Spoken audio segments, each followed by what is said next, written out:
In the previous Soul Eater novel video, I covered Chapter 13, which covered the Liberation Army's battle against Quanda Rossman's forces. In this video, I'll be covering Chapter 14, which wraps up the battle between the Liberation Army and Quanda Rossman and includes a brand new scene involving Teo McDohl. As always, I'll be doing no editing on these videos covering the novels. If a picture appears in the book, I'll put it up on screen while talking about that scene, but aside from that, treat these videos on the novels as an audio experience. Chapter 14. The Black Rune. Tir pulled his horse to a halt and asked what was that. Gremio told Tir to look over there. Tir looked in the direction Gremio pointed. To the north of the castle gate where the forest ended stood several short, sturdy, bearded men wearing semicircular helmets. In the centre of their group was what looked to be a giant silver cannon. An elderly man stepped to the forefront of the group, his bushy beard covering his face beneath his golden cap. He laughed as he said they made it in time. Tir and Gremio said it's the chief of the dwarves and raced forward on their steeds. Weaving their way through the other soldiers, Cleo, Victor, Kirkus and Valeria rushed to the dwarven chieftain's side. Kirkus gushed with joy and said the dwarves completed the firewing cannon. The chief of the dwarves replied they were a little late, but they kept their promise. He then turned to the castle and called out to Quanda, telling him he's a greedy sneak thief and his fate was sealed the day he stole from them. While the chief shouted, Victor drew up beside them on his horse and said they must be scared shitless now and suggested they attack the castle. The Liberation Army came back to life. They rearranged their respective units and gathered in front of the castle gates. Lepont's unit rammed the castle gate with a giant log and Kirkus's archers shot at the Imperial soldiers through the gate. The castle gate finally caved in and the Liberation Army stormed into Panuyakuta Castle. Tir and Gremio dashed up the stairs to the rooftop. The destruction of the mirror had also broken the Imperials' morale and they fled rather than fight against Tir's group. Wielding a giant battle axe, Quanda stood alone on the roof littered with the shards of the broken mirror and commented, "Here you are at last, rebel army scum." He said he'd heard rumours that Tir had become the leader of the rebel army and said he's as foolish as his father. Tir stared straight into Quanda's eyes, undaunted by his scowl. Quanda seemed different than the man he remembered. The man he had met as a child had eyes that lit up with loyalty for his emperor, his massive body filled with pride at being one of the Empire's 5 generals. The person standing in front of him was like a completely different person. His cheeks were sunken, his eyes clouded. Kuramimi's words suddenly came back to him. He's a monster.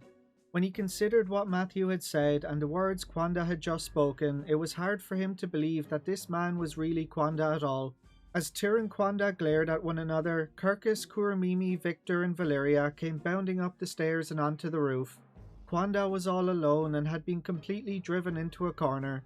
Being one of the 5 Imperial generals, this predicament didn't even faze him. Grasping his axe, he drew to his full height in front of Tir, puffing out his chest.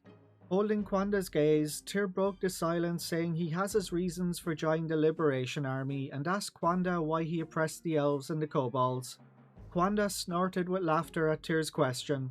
He said they rejected Imperial rule and rebelled over and over again, so he exterminated them to maintain peace in the Empire. Behind Tir, Kirkus's fists bunched into tight balls, betraying his anguish. Kuramimi seemed poised to leap into the thick of things any second. Tir raised his hand to stop them.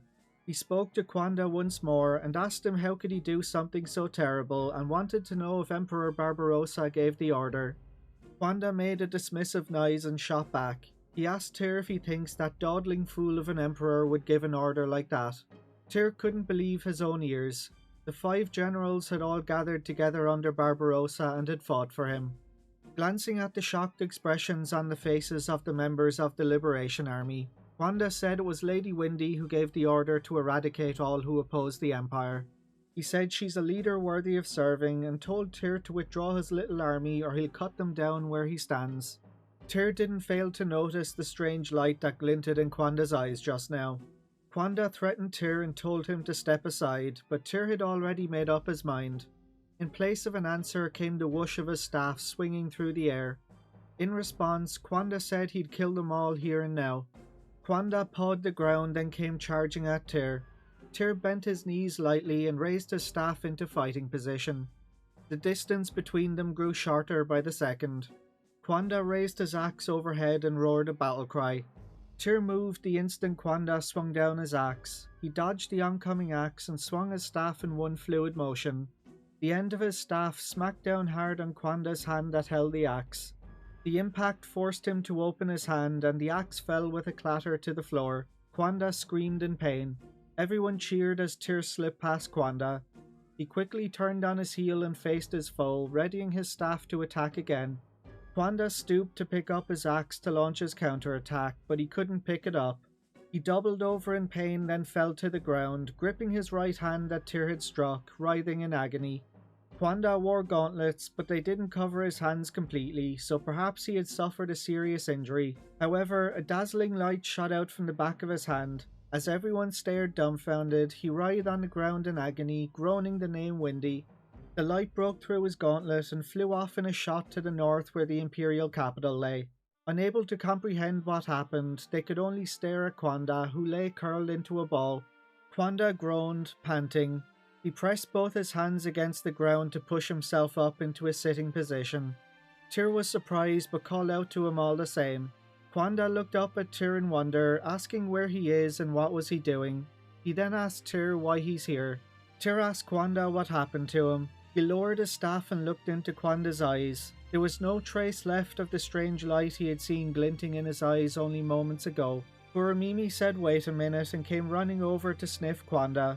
Catching his scent, Kuramimi said that's weird. He smells nothing like before and the monster smell is gone. Kwanda asked why he called him a monster.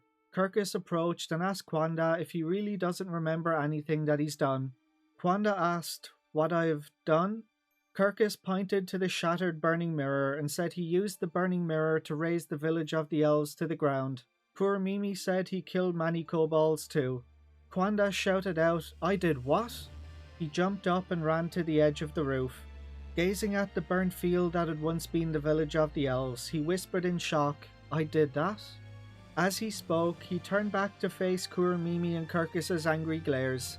Kwanda held his face in both hands and moaned he doesn't remember anything and asking how this happened. Then a voice called out to General Kwanda from behind them. Turning, they saw Matthew had also made his way to the roof without them realizing. Matthew introduced himself as the strategist for the Liberation Army. Kwanda replied, "The Liberation Army?" Matthew strode forward until he was right beside Kwanda and said he believes the loss of his memory may be connected to the flash of light they just saw. Kwanda slowly raised his right arm. The back of his hand where the light had shot out from was horribly burned. Kwanda said it was the black rune that Lady Windy gave him last year at his audience with her. Cleo said the black rune is also known as the Conqueror rune and that the one who possesses the black rune can control those who they bequeath it upon. Kwanda grimaced and said that witch lied to him. She told him that the rune would increase his strength in battle.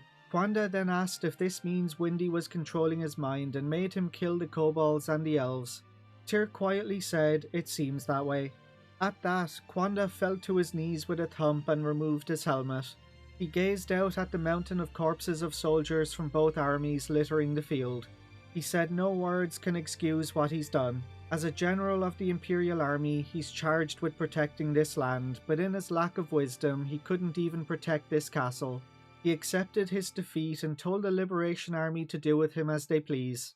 Still turned away from everyone, he made a show of sticking out his neck as if he was telling them to chop off his head. Kirkus softly said Kwanda's name as his hands were shaking with an arrow clenched in his fist. He had agreed to follow Matthew's orders before going into battle, but he couldn't completely dispel his hatred of Kwanda, even though it was clear now that Kwanda had been under the influence of the Black Rune. Gremio walked to stand beside Kirkus, who was glaring daggers at Kwanda. He told Kirkus he understands how he must be feeling, but Kwanda cannot be fully blamed for his actions, and killing someone out of hate will only breed more hatred. That those who fight under the flag of the Liberation Army must not make the mistake of taking the path of hatred. All the strength went out of Kirkus's hand gripping the arrow, and the arrow fell to the floor with a dry, hollow sound. Kwanda roared, asking them if they don't have it in them to kill him.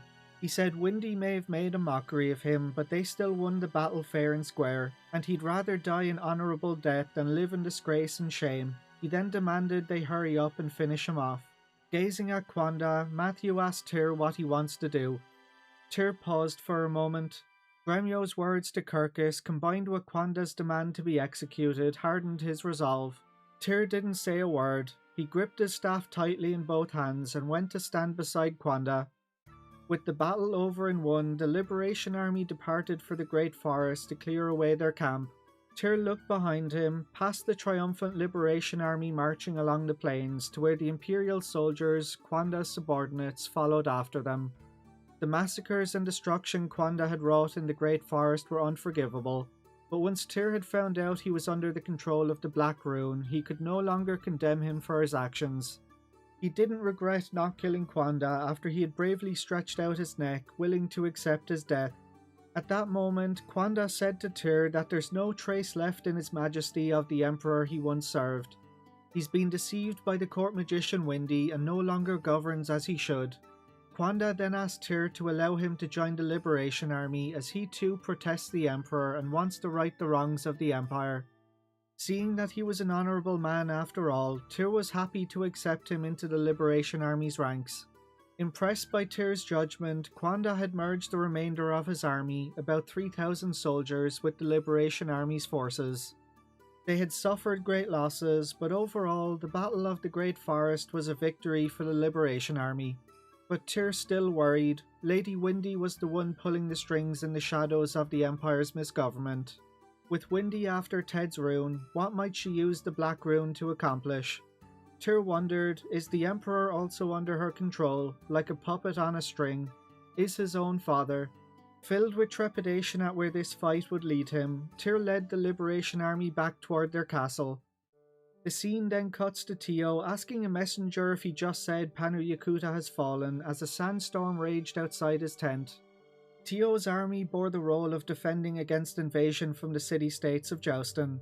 To that end, they were presently stationed in the Senon region near the northern border in part of the Caracas Desert. Sandstorms were not unusual in this area, but the storm today had raged more violently than usual. After waiting for the howling wind to die down, the messenger repeated himself and said the castle fell to the rebel army's attack and that General Kwanda has been taken prisoner. Teo asked, when did the rebel army amass that much power? He got up from his chair and stood in front of a map of the Empire and asked where the rebels' base is located. The messenger responded he's heard their headquarters are in the old castle at the centre of Lake Torin. Teo replied they're in a remarkably good position. If they crossed the water to attack them, they'd be leaving themselves open to attack during the crossing. Teo turned to the messenger and told him to convey to His Majesty that they mustn't be careless. The messenger replied he'll convey his words without fail, and even now his loyalty to the Emperor is unwavering. Teo smiled bitterly at his words and asked why shouldn't it be. At that, the messenger stared straight into Teo's eyes as if searching his soul. The messenger then told Teo there's a rumour that his son is now leading the rebel army. Teo laughed and said that's preposterous, but the soldier's words had struck a nerve. He hadn't heard a word from Tir since he had taken up his new appointment here. In the past, Tir would send him endless letters, to the point where he had to have his subordinates pen the letters, but not a single letter had come this time. Teo dismissed the matter. Tir wasn't a child anymore. He was sure his time was taken up with the Imperial Guard, though he thought it was strange that he'd been gone from Gregminster for half a year and had heard no news whatsoever. But that was no reason to jump to the wild conclusion that Tir was now the leader of the rebel army. Staring pointedly at the messenger, Teo said whoever the leader of the rebel army may be, his loyalty is unwavering. The messenger responded he'll convey that to His Majesty and then exited the tent. Amidst the howls of the raging sandstorm, buffeted by these groundless doubts and misgivings, Teo had the strong sense that he had been left behind. He drew back the tent flap and gazed outside. The sandstorm showed no sign of ceasing. And that's the end of chapter 14. That wraps up the Great Forest arc. It was greatly expanded on compared to the game, and the inclusion of a new Teo scene is always welcome. That was his second new scene in the novel, and there's more Teo to come. I think he could have benefited greatly from having his novel scenes in the game. In the next video I'll cover chapter 15, which covers the return of Flick. In that chapter, Flick learns of Odessa's death and is left devastated by the news. Thanks for watching guys, and I'll catch you on the next one.